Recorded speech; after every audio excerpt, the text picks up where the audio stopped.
Amy, let me tell you about a magical place that is so exactly designed to be enclosed space, year-round fun for the whole family that I bet you already know what I'm going to say before I even say the name. Let's say it together on 3. 1, 2, 3. Great Wolf Lodge. You got it, Amy. My kids loved Great Wolf Lodge when we went. You probably already know that it has a huge indoor water park with a wave pool, lazy river, a bunch of massive water slides. But then your pack can hit the other attractions because, wait, there's more. Great Wolf Lodge has adventure-packed attractions like Magi Quest, a live-action game kids can play throughout the lodge, plus the Northern Lights Arcade. Spent some quality time there, so your kid who loves the lazy river and your kid who loves fantasy games will both have a great time. Great Wolf Lodge also offers great dining options and complimentary daily events like nightly dance parties, all under one roof. Unpack the car once and you're settled in to have fun. And with 22 lodges across the country, you're always a short drive away from adventure. We've both had such great times at Great Wolf Lodge, so bring your pack together at a lodge near you. Learn more at greatwolf.com and strengthen the pack. I am a little challenged when I'm doing a puzzle. What fresh hell? Laughing in the face of motherhood. We're hands off, we don't care. With Margaret Abels and Amy Wilson. Check yourself before you wreck yourself. A podcast that solves today's parenting dilemmas so you don't have to. I often would goof on my own mother.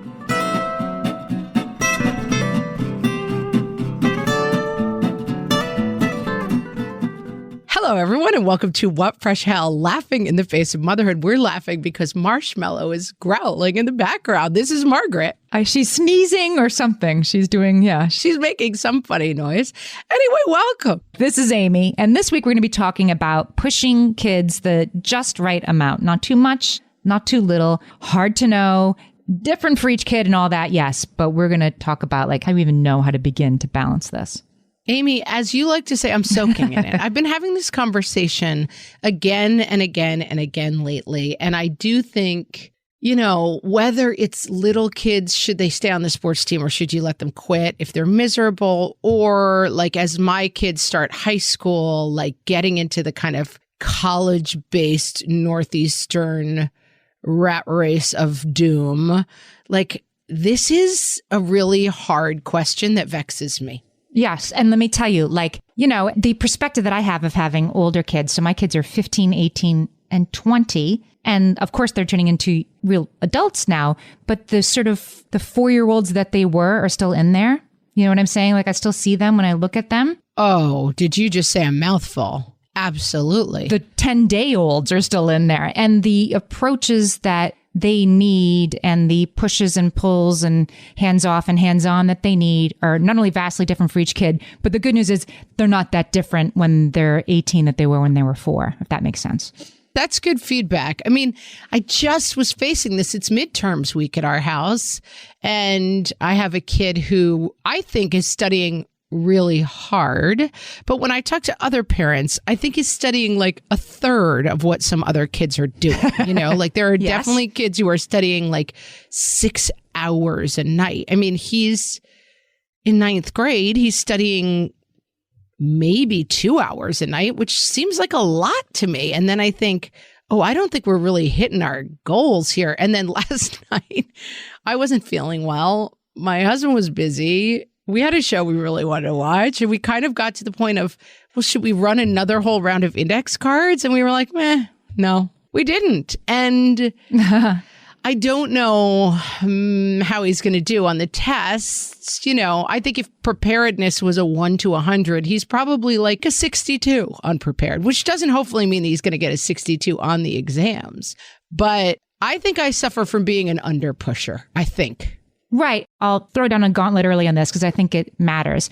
We need to push our kids sometimes in order for them to experience risk and failure and growth.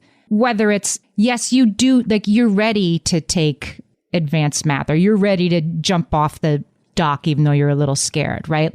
That's where growth occurs. But it doesn't mean that more, faster, higher, one more round of flashcards is always the right answer. I'm thinking for this kid, pushing your kid is getting an A what the goal is, right? Or making this kid feel successful. It's hard sometimes to know even what the goal is. No, getting an A is what a goal is. I think maybe that's part of my problem is that I'm I guess getting an A is the goal. What else would it be? I don't know. I don't want to get any deeper than that. It must be getting an A, right? But I guess maybe I don't care enough if he gets an A. And I also don't want to do flashcards about the Peloponnesian War for 10 hours. And this kid probably needs more help than some. So, if I felt he was up in his room learning Peloponnesian War facts and I could just quiz him once an hour. And so I guess it's a constellation of issues. And there's getting an A. Yeah, I worry a lot that I'm under pushing. If my kid says they want to quit sports, I'm like, let me buy you an ice cream. You are the best child ever. I don't want to go to sports. I don't want to do anything. Right. But that's not necessarily what is best for the kid. It's not necessarily what's not best for the kid. Yeah, I should probably push more than I do. Well, we're going to talk about it because I think obviously stopping pushing is sometimes, look, there's the kid that is studying 6 hours a night, imaginary kid in your child's 9th grade that is studying 6 hours a night and needs to have the opposite of push, right? That kid needs to be encouraged to. Right. Who's panicking and really nervous all the time. Yeah. And having stomach issues because they're putting so much pressure on themselves. Right. Exactly. So the sort of key to this, I liked this term. I actually wrote an article about this. So I'll put a link to it in the show notes about this when my kids were 7 years younger than they are now, about the optimal push. What is this? This isn't my term. There's a sports psychologist. His name is Larry Lauer. And he works with very specific type of kid and how you push them, which is he works with athletic prodigies and their parents. So he's putting aside the should there be such a thing as a child athletic prodigy? We can have that discussion too, for sure. In this case, these are athletic prodigies. These are kids who are driven. They do have a special talent. And the parents are how much should we push these kids? Because if you push them too much, they'll burn out. They'll, need Tommy John surgery or whatever, right? And if you don't push them enough, then they're not going to make the junior tour, which, there's reasons that we can unpack why that might matter and not matter. But anyway, that's who he's working with. I would be interested in drilling down how many prodigies have parents who are actually asking themselves that question. There are some, but there's got to be a percentage of those parents who are not asking themselves that question. It's in did you read the Andre Agassi book, Open? No. Fantastic memoir if you haven't read it. But yeah, his dad was a lunatic who just was my children will be tennis prodigies and retrofitted a ball machine to shoot balls out at 9 times the normal speed. Right. And basically wouldn't let them in the door until they played for 8 hours. That's clearly we're over the line of pushing. Absolutely. But it does get good results. And there are people who are on the other side. So I know parents whose daughter was a 4-year-old at tennis lessons, right? Let's all have fun and hit tennis balls. And every coach, teacher, person walking by were whoa. Look at her. Look at that. Look this kid. Right. It was not right. And she was and she had the motivation. That's the very important thing here. This is a kid that was super motivated to be good at tennis. And ever since she was in preschool, everybody who encountered is your child is remarkably good at tennis. It definitely was visited upon them a little bit. But you still get to this point where it's so are we moving to Florida so our kid can join the junior tour? Are we that kind of family? Is that the right answer for her and for her sister? Is that the optimal push for this kid for her to be a pro? Or is the optimal push that's not how we roll? You'll be, a high school star and then live your life? Or something in the middle, and the ideas of injuries and right. And I think what's interesting on the other side of it is that Andre Agassi's family had 4 children, and he talks really in an interesting way about this book that whatever the combination of his personality and his dad's personality, and it was to some degree conflict. It wasn't that some of the other kids, I think, were trying to please the dad, and he was trying to fight back against the dad through tennis in his own way. And he's the only one. All the kids played on the junior circuit. He's the only one who went pro. The other ones didn't make it. You can retrofit a tennis ball server thing to shoot balls at your kid's head 100 miles a day. It doesn't mean they're going to make the pros. None of this, the outcomes aren't guaranteed, which is another interesting part of the calculation here that like also we could move to Florida and we could pull everybody out of school and we could devote our family's entire life to this. And then the kid could break their knee when they're 17 and that could be the end of the road. And so the calculations are very, very complicated, I think. Or grow up to write a memoir about how, you know, my life was ruined by my parents, like incessantly pushing me with a tennis ball machine in the backyard. Like, you could be, I thought you wanted that. That could also happen. Right. Well, I don't think this dad was like, I don't think the dad ever had the thought of like, I think you want X. I think he was like, kids, tennis, yes, must. And like, it was just like absolutely nutty. Well, so anyway, this whole optimal push thing, I just wanted to preface it by saying, like, this is like a guy who coaches parents of child athletic prodigies on how to push their kids but not have them burn out and what's enough. And that's a rather specific skill.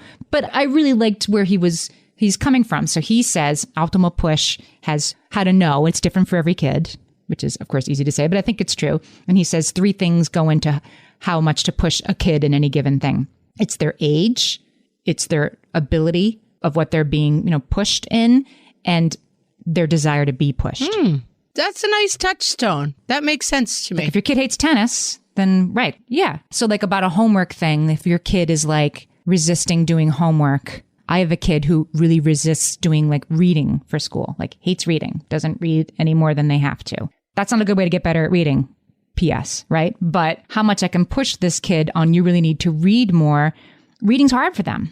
So their ability, I have to factor in that ability to how much I'm going to push them, right? Like we're not leaving this house until you read 3 chapters of that book you have to have read in 2 weeks. I could do that, but then I'm not really factoring their desire and their ability into how much I can push them, and I should. Yeah, and your role in it. I mean, I've been having many more problems as my kids get older of, I don't know. I come from a kind of high achieving academic family, and I kind of thought the formula was like kids do this on their own, you know, and I'm realizing much more that my kind of lackadaisical approach has fostered a more lackadaisical approach in my offspring.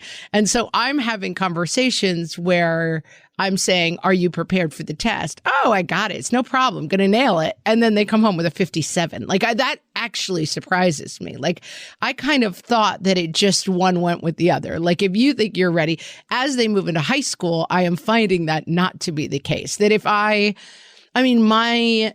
intellectual take on it is that this sounds like a you problem, school and child. Like I don't really want to be involved in my kid and their learning, but I guess I have to be. Like there's no lane in which I stay out of it and my kids do really well, is what I seem to be figuring out. But say like, so I can think a friend of one of my kids is a map genius.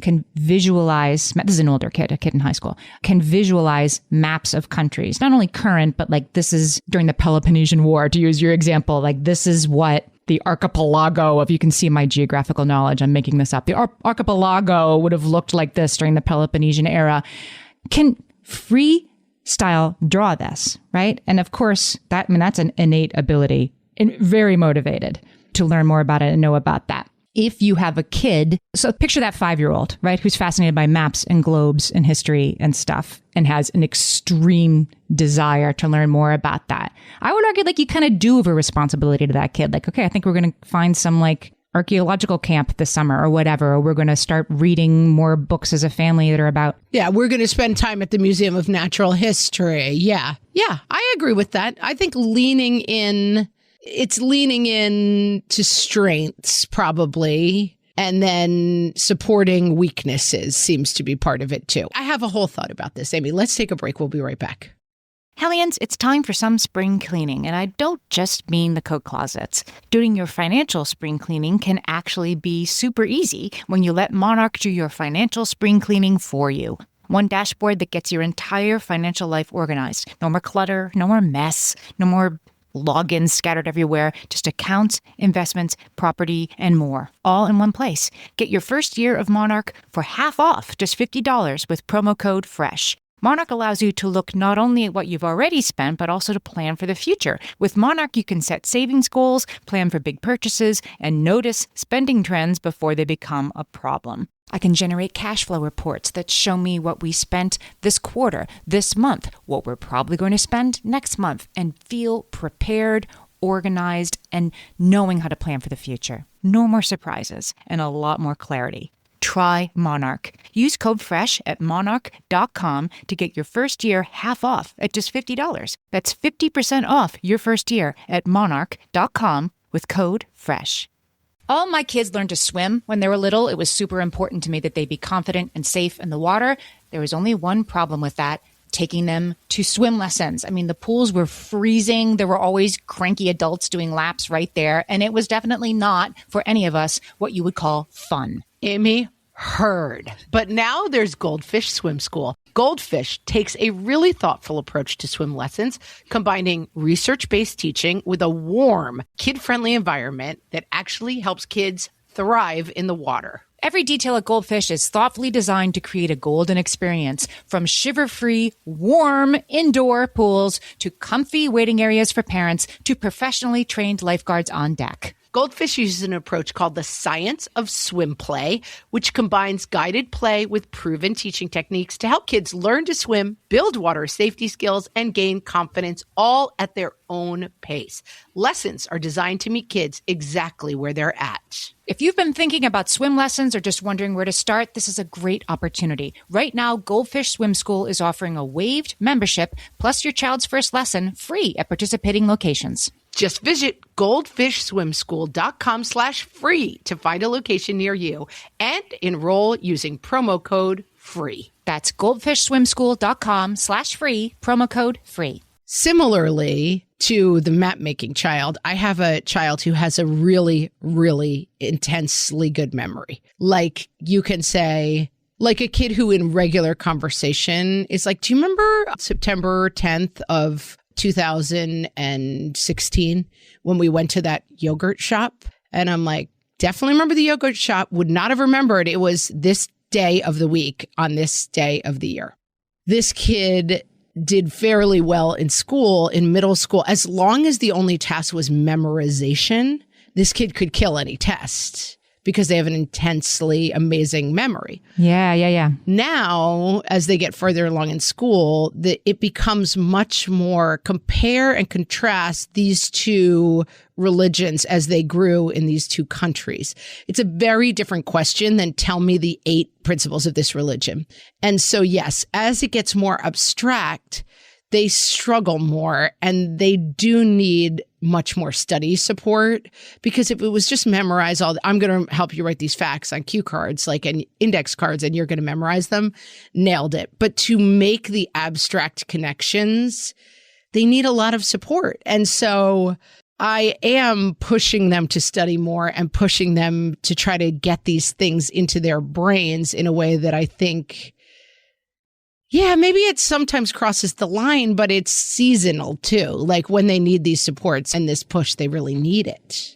I mean, does it cross the line, right? Does it cross the line? If your kid is coming to you saying, can you please help me study for this? Then I think you're not pushing them and providing structure. This is the other thing that Larry Lauer says about the optimal push, that a parent of a tennis prodigy or a ninth grader studying for a history test or whatever should provide structure, but not too much, which again is like, I know that's like a non-answer, but it's true. Yes. It's true, right? Like, this is abstract. It seems to me like this abstract stuff. Okay, we're going to put it on index cards, which brings it back to the realm of the concrete and memorizable. That's structure, but you're not like tying your kid to the piano bench until they can play for at least without making a mistake. Like, that's the line. That's too far.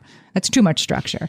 I think one important part of this, as we're talking about it, it's just striking me, is that understanding, I think a lot of the pushing comes from our desire to control outcomes, and separating those two things from each other can really help with this.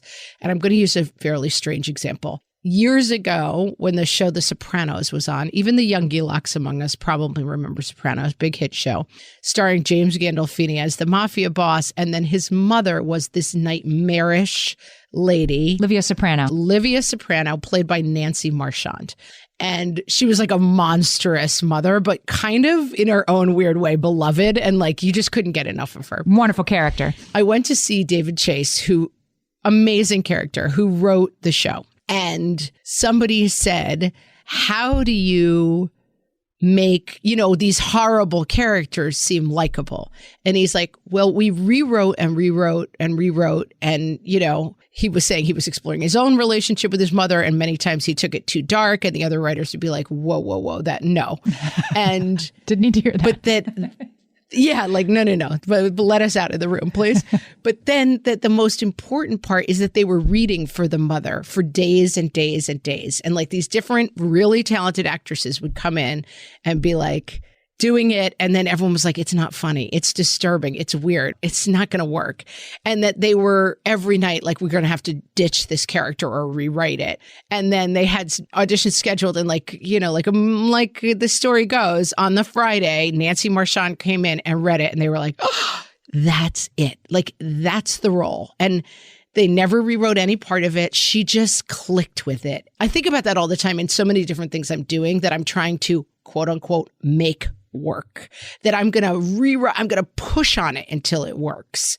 And that sometimes things work because the right things fall into place at the right time. So I think the tennis prodigy example of this, right, is like, you can put all the pressure in the world on if you're Andre Agassi's dad, and it only works 1 out of 4 times. And there's a good chance it would have worked 0 out of 4 times, that putting pressure on a situation does not necessarily make the outcome X, Y, or Z.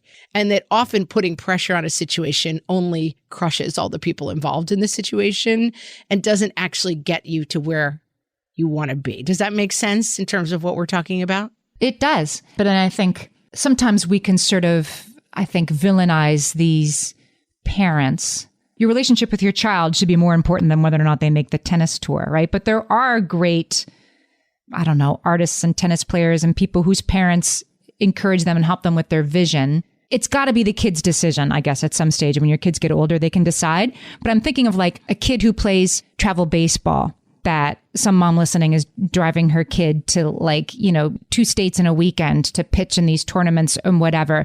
They're not all horrible monsters that are misguided and think their kid is going to pitch in the major leagues. And, what are they doing? And why are they making their kid do this? Some of those kids are incredibly driven, and that parent for that kid is providing the optimal push. Like, this kid is really driven.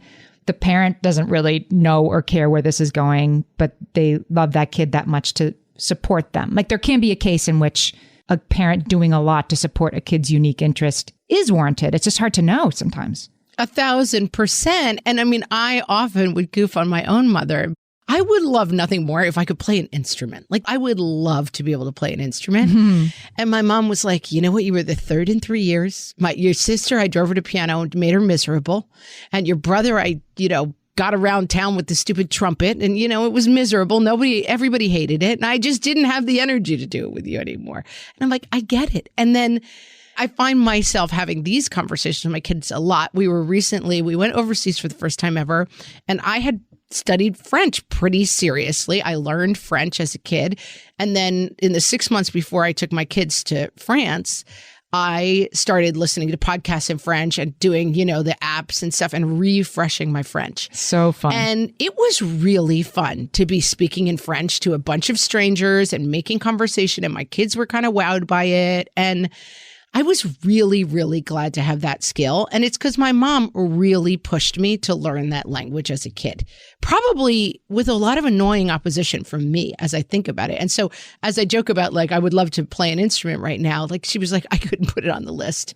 Right. But the things that my parents pushed me towards, I really enjoy as an adult. And like, the problem is our kids don't really have the perspective. My kids are right now in the phase of, when will I ever need to know this? And I will say, in my 3rd hour of studying Peloponnesian War facts, I'm like, why are we all wasting our time? You will never need to know this except for if you go on Jeopardy. Like, the only time you'll ever need to know this. But learning a ton of stuff and being smart and knowledgeable and having a curiosity about the world, it's all incredibly valuable. And so you can't, as I sometimes want to be like, pushing is for losers. We like to relax and have fun and love each other. Like, you can't just take that path. That episode we did a month or 2 ago, I'll put the link in the show notes. Is this supposed to be more fun about like why things aren't fun? We got into a whole discussion then that really was eye-opening for me, that fun can be skiing, right? Which you have to learn how to ski, and skiing is terrifying, and then it's fun. Fun can be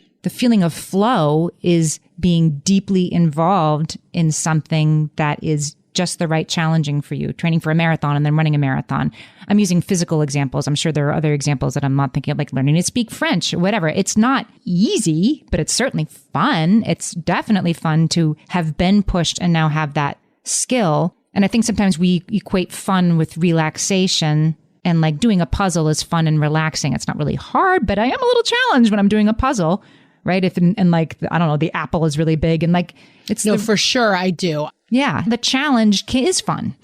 I think I come down too much on the side of like, nobody can tell me what to do, including me, like, sports, who wants it? Studying for losers. Like, I definitely come down a little too much on the side of like, we're not hung up on learning and growing. We're cool, And I think that I was thinking about this midterm exam thing and my other kid who's struggling a little bit in school that I probably do need to dial in a little bit more on, and it was funny. I was having a conversation with one of my kids the other day who is now in trouble for missing. This is another whole like new school thing that we didn't used to have. It's kind of all on the computer. So if you're missing assignments, you get like a 0 on it. It's on your chart. And as the parent, you're supposed to check this thing and see if the kids have zeros. And I never check it. I mean, I don't know how to log on to it. And someone at pickup one day was like, oh, you just get it on your phone. I'm like, I don't want to log on. This seems like a problem for my kid. Like, you're old enough to keep track of your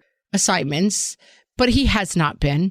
And I probably let too much slack in that rope. And I was talking to him about it because then it becomes very angsty and tearful, like, I've screwed everything up and how could I? And I'm a bad person, a bad student and whatever else I am. And we were chatting about it in a calm moment the other night. And he said, it's interesting. I really kind of let it go. I really, would say to myself at night, it's only one assignment. But then I started doing it every week. And then I started doing it a couple of times a week. And now I'm missing all of these assignments and I'm way far behind. And I thought, well, that's a good life lesson to learn too, right? That like, sure, you can miss one assignment. You can't miss 10. Seems like a good age to learn it, but it does involve the reason that it gets triggered is because the teacher emails me to say, this kid is failing my class because they actually haven't turned an assignment in 3 weeks. Yeah. And I guess good thing. But then you were supposed to use this whole platform that, maybe, that's complicated. And it's a good lesson for the kid. And I kind of agree. I mean, listening to it, I'm like, yeah, you need your kid to learn that before they're in college or whatever, that they need to keep track of their assignments. But it depends on the kid, right? There are kids, I love talking about this. There are kids from whom that is all they need to start keeping track of their assignments. This will never happen again. To change it up. Yep. It's a new day. By the way, spoiler alert, not this kid. We'll be having this conversation again. Right. And it doesn't make them a bad kid. It maybe is a kid who needs more push, or in this case, like scaffolding.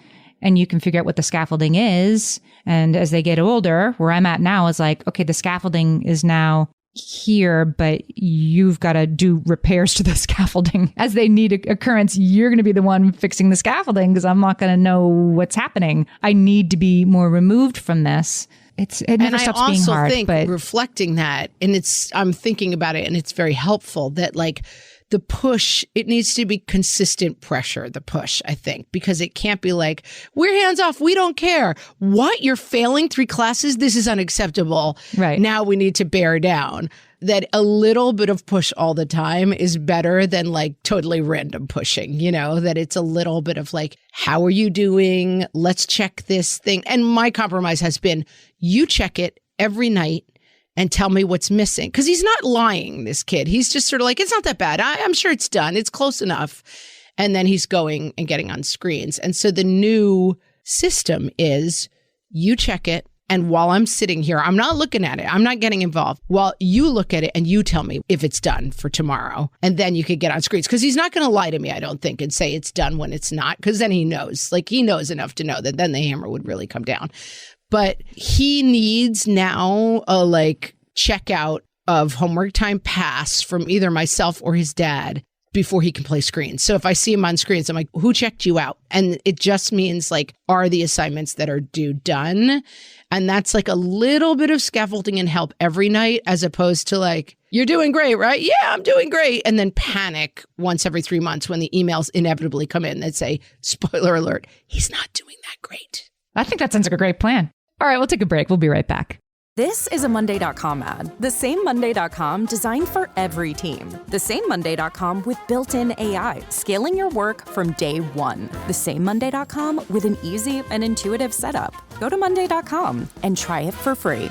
My favorite skincare products actually feel more like self-care, like they're so nice to put on and they smell so good that I'm actually happy when I get to that part of my day. And I swear that is how I feel about Osea's anti-aging body balm. Amy, you are usually the lotions and potions queen on this podcast, but I have to say, hard agree. Osea's anti-aging body balm is a liquid silk body balm that combines the lasting hydration of a lotion with the firming power of a serum, leaving skin smoother and firmer. This body balm is clinically tested and designed to deliver visible results you can see and feel. So we've gotten to use this product for a couple of months now, and I swear I have really noticed firmer and smoother skin, like on the back of my hands. It's like getting a mini spa treatment from head to toe. Get a spring-worthy glow with clean, clinically tested skincare from Osea. And right now, we have a special discount just for our listeners. Get 10% off your first order site-wide with code FRESH at OseaMalibu.com. That's 10% off your first order with code FRESH at OSEAMalibu.com. And now, summer rules versus winter rules. From the What Fresh Hell podcast, summer rules. Okay, no problem. Yeah, just keep playing. Come in at 9 o'clock when the sun goes down. Winter rules. Oh my God, it's been dark since 4:30.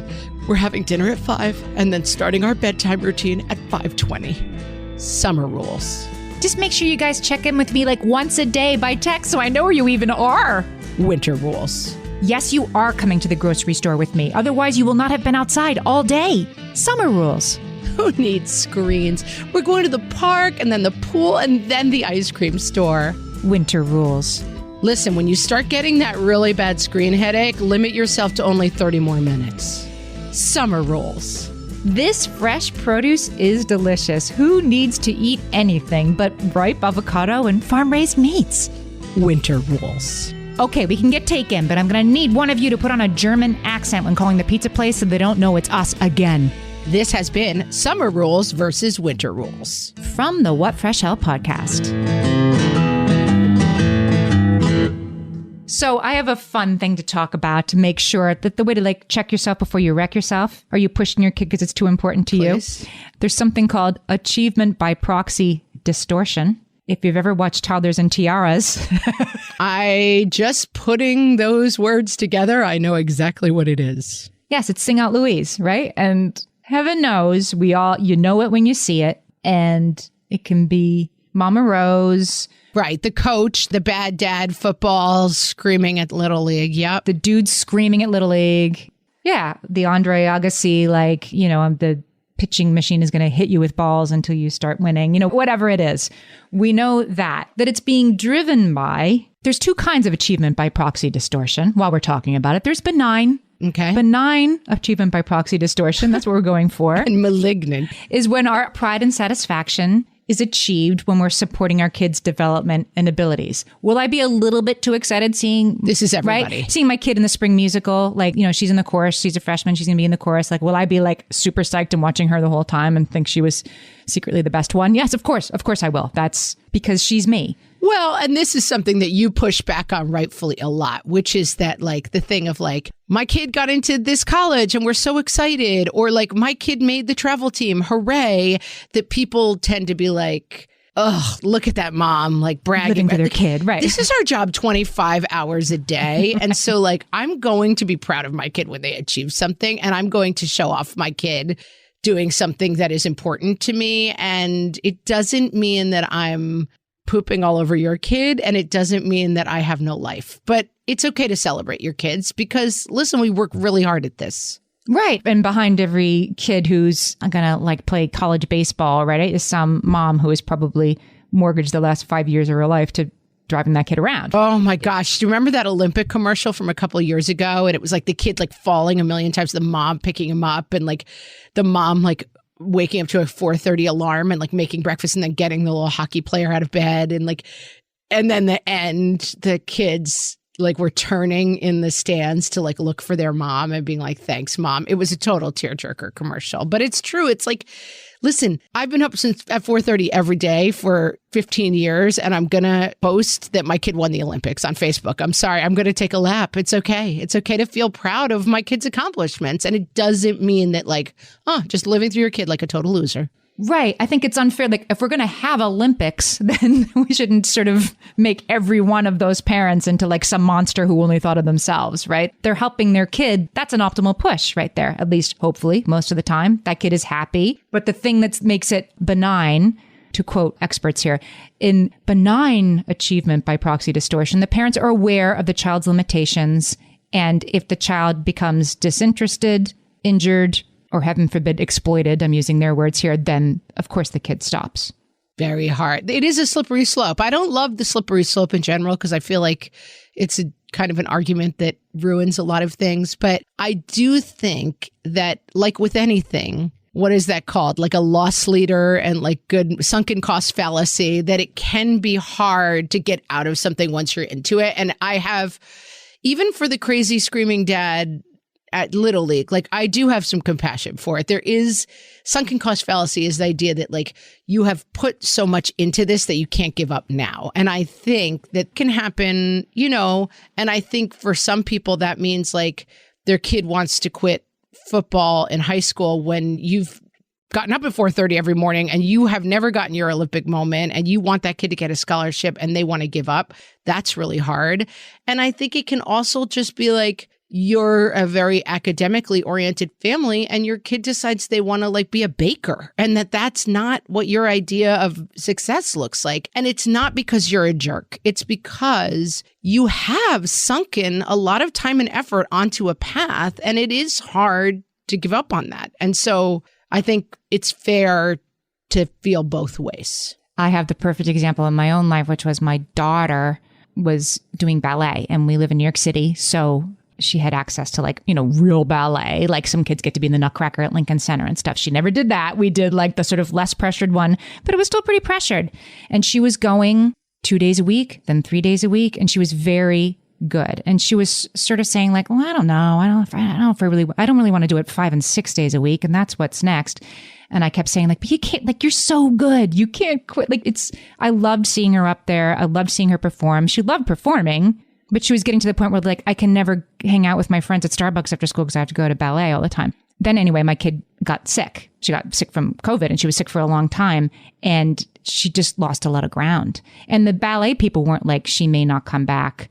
But my daughter was very like, I'm done. I've lost too much ground. I know they're being nice saying I can come back. I can't. Like my leg won't be as high as the other girls now. And like, it's too late. I can't return. And it's okay, Mom. Like, I'm ready to move on anyway. I'm sorry I had to end this way, but I'm okay with it. She was okay with it long before I was. And I think it was a sunken cost fallacy. And it was also like, but you're so pretty up on stage and I love watching you. And it was also like, this isn't fair that my kid has worked so hard and now it's been taken from her. But it was the right call. And she was certain about it. So it was a little bit easier for me to like, there's nothing to push. She's saying no. But it was harder for me. And it took me a little longer than I maybe wanted it to because I was achieving something by watching her perform. And also your kid is a child. And so there may be times, I have a kid right now who's in band and absolutely hating it. And I keep saying, you can get out of band when you come to me with another activity that you want to do. You can't do nothing. You can't do nothing. And that hasn't happened yet. And there's a lot of misery around band. And also, I don't know that I would want a 12 or 13-year-old in charge of a life outcome decision. So, you have to be thoughtful about like, okay, you have been playing piano at a semi-professional level since you were 10. You're an incredible pianist. I don't know that I'm going to let you quit when you're 12. I might say you have to keep this up until you're 16 when I feel you're more able to make this decision, because I can definitely see a kid looking back and saying, hey, I really had something going. And then yes. Why did you let me quit when I'm 12? I definitely have both with my parents. Why did you push me on this dopey thing? And why in the world did you let me quit playing an instrument, especially when I was, trying to act and stuff? I was like, oh my God, if I could have played guitar, I could have been a contender.